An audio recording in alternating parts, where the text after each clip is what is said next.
నమస్కారం. ఘంటారావానికి స్వాగతం. ప్రధానాంశాలు. యుద్ధంపై ట్రంప్ కీలక ప్రకటన. 5 రోజులు ఇరాన్ విద్యుత్ ఇంధన కేంద్రాలపై దాడులు చేయబోమని ప్రకటన.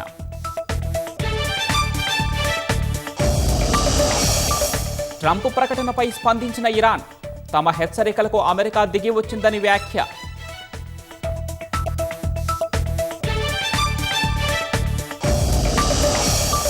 ట్రంప్ ప్రకటనతో దిగి వస్తోన్న చమురు ధరలు. $17 తగ్గి 97కు చేరిన క్రూడ్ ఆయిల్ ధర.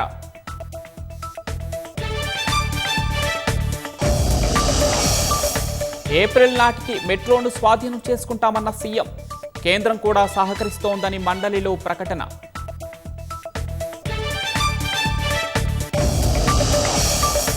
కాంగ్రెస్ పాలనలో ఆదాయం ఎందుకు తగ్గుతోందో చెప్పాలన్న హరీష్ రావు.